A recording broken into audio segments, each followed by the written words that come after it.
Hi, Elizabeth. My name is Just Mike. I'm part of the Uncle Dad Talks podcast. Uncle Dad isn't with us, but thank you for joining us. You are Thank you for having me.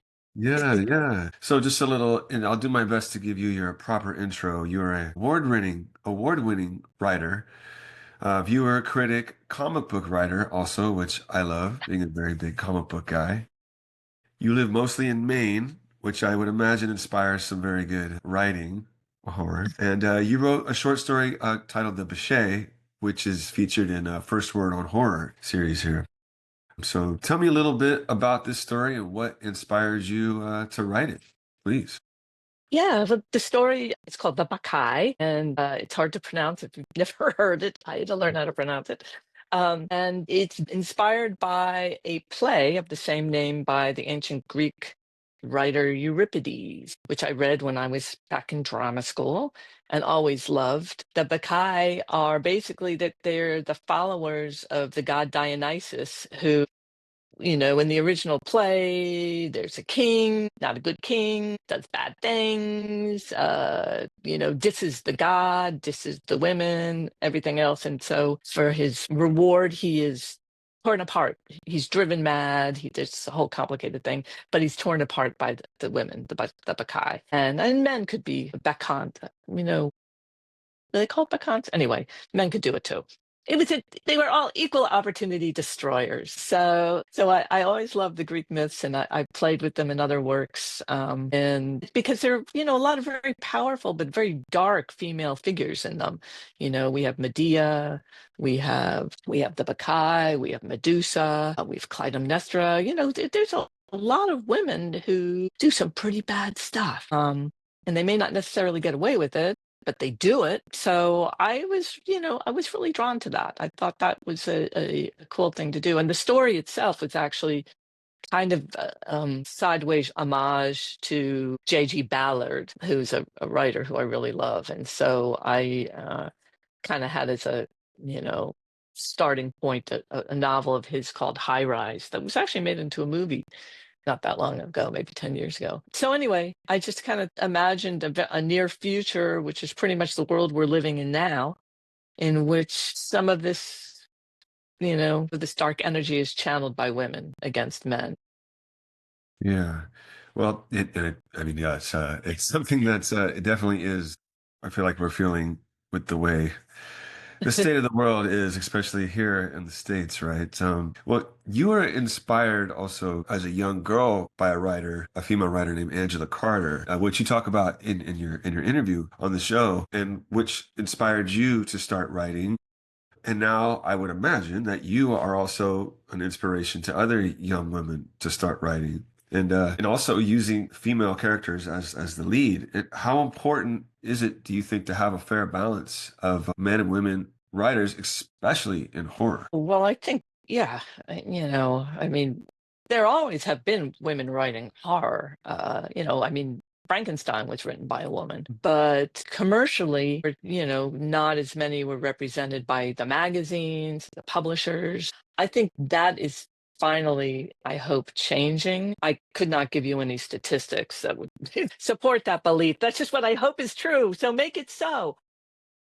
Certainly, I teach at an MFA program, and there are a lot of young women and female writers who are writing horror. I think it's something that a lot of women are drawn to as a way of expressing their, should I say, their dissatisfaction with the way things are gone for women in the world. And so I think the Me Too movement really fueled a lot of women horror writers. But I mean, people have been doing it for a while. It's not anything new.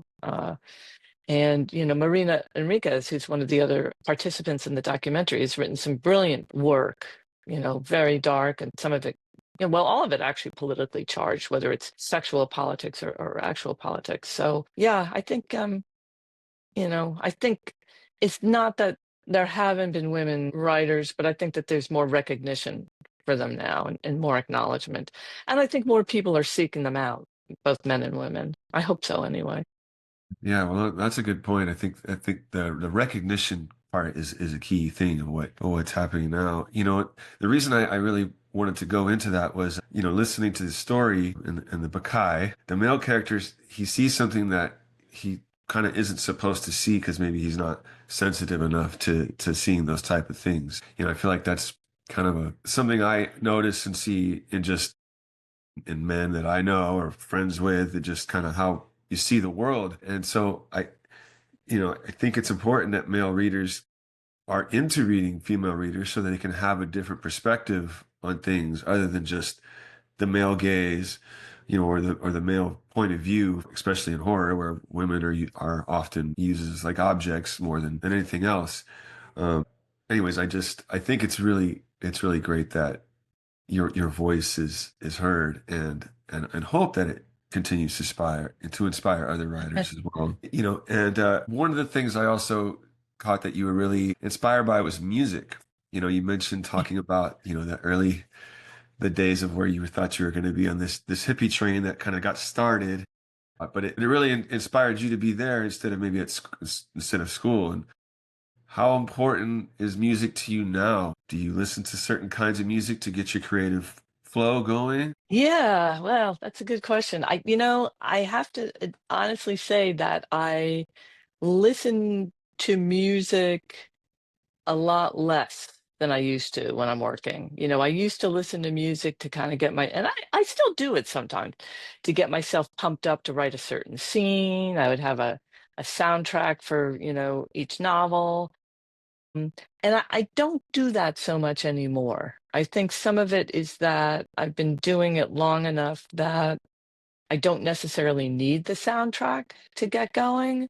And I think some of it too is that as I've gotten older, I want to be able to have more quiet in general to kind of listen to the voices in my head and the voices around me. But having said that, I still do love music. I just went the other night with my son. I'm in London at the moment. My son got tickets to see a show just up the road from here, and saw these three women-fronted kind of pop metal acts. And it was great. And it was three bands I'd never heard of before. And the headliner was a woman who goes by Rory, and it was great. It was really loud. I had my earplugs in, but it was great. It was great to be exposed to that, and also just to see like new, women who have been influenced by a million different people, but and people like Billie Eilish and Bjork, and who knows who else. But to see them taking the stage and kind of doing a very different thing than what women were doing when I was the age of most of the people in the audience. Yeah, well, sometimes maybe it's like the music. Maybe it's not even that you listen to it while you're about to write, but you hear it, and somewhere it goes into your creative subconsciousness, right? And then it comes out later. But I know It you're definitely also, happened. well, you're also really inspired by places. And is there ever a place that you've gone that you instantly like feel a story pop in? Like, I don't know, maybe New Orleans of all places? Yeah, I was only in New Orleans once many years ago, and I loved it. I would love to go back. I have that happen you know, a lot when I go to places, and it's not that the story pops into my head. I wish it worked that way. But what happens is I go somewhere and I'm like, oh yeah, I'm definitely gonna write a story set here. I felt that really powerfully the first time I went to Iceland, which was a long time, which was a while ago. I think it was 2007. So it was before the meltdown and before Iceland, like the Iceland had a meltdown, a bank failure. And then before Iceland reinvented itself so that now it's like become this massive tourist destination. When I was there, it was not like that. And I was actually there for the Airwaves Festival, which is a big music festival, alternative music festival. But I was there, and it was the place kind of unnerved me. There's no biota. There's very little in the way of, it's not like any place I've ever been. There's not a lot of animal life. And Mm. so, or even plant life. And I was like, wow, this place is really weird. I'm definitely going to write something set here. And I did. I wrote Available Dark there, but set there. But yeah, but that happens a lot when I go to places, and I'm like, oh yeah, I'll get a story out of this. Perfect. Perfect. Yeah, I mentioned New Orleans only because I'm from there originally and have been here for the past 2 weeks for Mardi Gras. So Oh yeah. lots of inspiring, horror here. I bet. Oh yeah, yeah.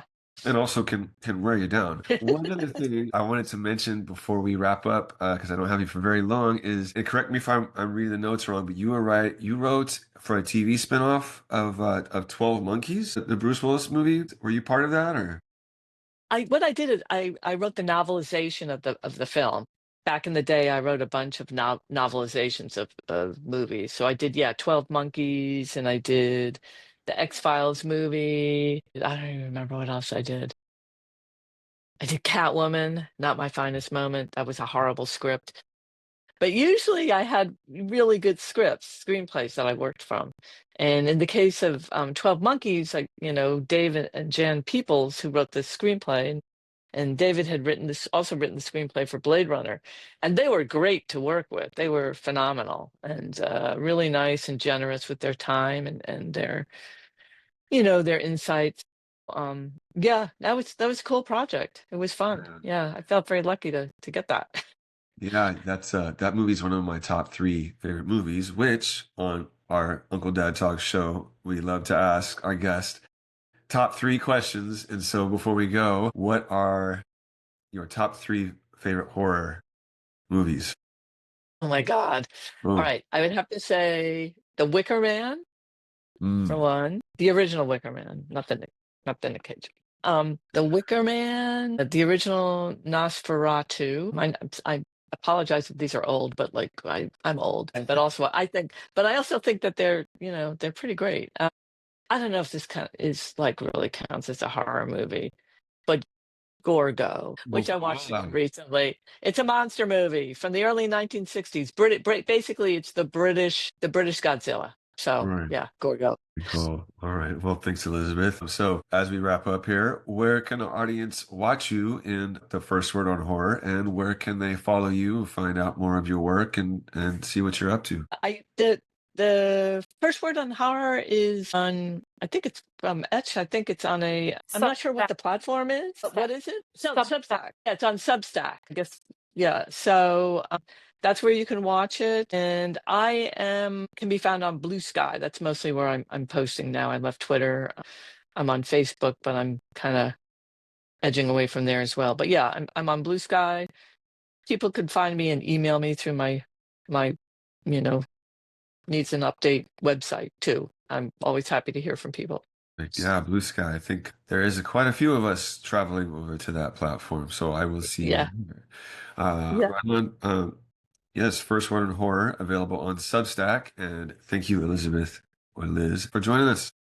Thank you so much, Mike. Take care.